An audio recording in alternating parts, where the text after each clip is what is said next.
Well, for more on this, let's cross to Kerem Kinik, head of the Turkish Red Crescent, who joins us live from Gaziantep.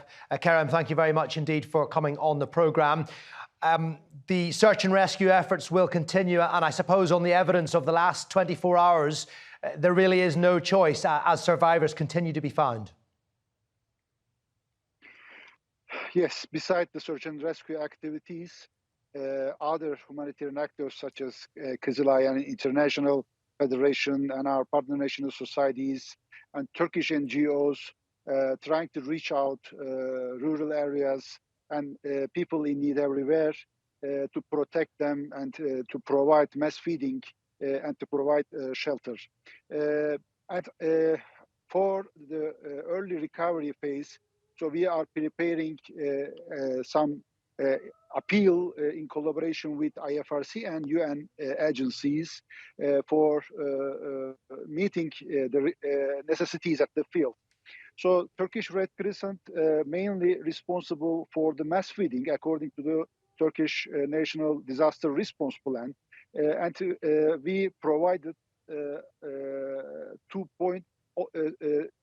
more than 40 million meals so far in collaboration with our mass feeding working group members. And daily now we are providing for 2.5 million people 3 meals daily. Additionally, we are supporting, How concerned are you about a secondary disaster affecting the thousands of people who've been affected by this earthquake? We know that the World Health Organization has warned that as many people could die of a lack of food, shelter and water. Yes, we have a lot of risks for the infections because the victims are living under the heavy winter conditions with poor hygiene conditions, and actually they are trying to get in the shelters or temporarily accommodation places beside these risks. So no doubt, actually, the immunization is a major problem for kids and elders, and the skin and the dermal infections and respiratory diseases and the diarrhea, oral fecal also diseases is top priority for the health workers. But day by day, the situation is getting better in the tent camps and the container camps. Turkish authorities and the government could evacuate 2.5 million people from the affected field to the neighboring provinces so far, and provided for 1.5 million shelter for 1.5 million people.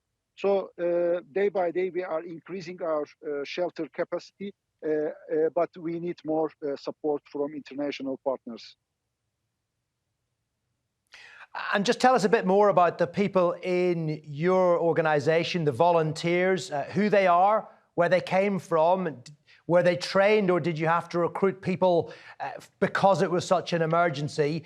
And also tell us about how important it'll be to look after some of those involved in the search and rescue efforts, because clearly many of those people will have been through traumatic experiences themselves. Yes. Actually, we recruited our well-trained volunteers at the whole hours because we need experience and skill in these difficult times. So we have 6,000 volunteers so far working at 10 provinces in 500 different service points, and many of them came here from different provinces, from western part, from northern part. So we have more than 1,000 staff additional for our volunteers. So we are actually providing humanitarian services to rural areas. We are providing psychosocial support via our psychologists. So we provided 20,000 psychosocial emergency actually therapy to the affected people. And additional, this thing, we just deployed our mobile healthcare teams to 6 different provinces, and our doctors and nurses also searching and providing healthcare, mobile healthcare to the rural area. And all of them, most of them are volunteers. We have active 250,000 volunteers, and we are allocating our volunteer capacity every 2 weeks, 10,000, and there is a shift for every two weeks. So we will increase the number of the volunteers by our additional services setting up at the field. Kerem, we really appreciate you making time to talk to us, and we wish you all the best with that vital work you're doing.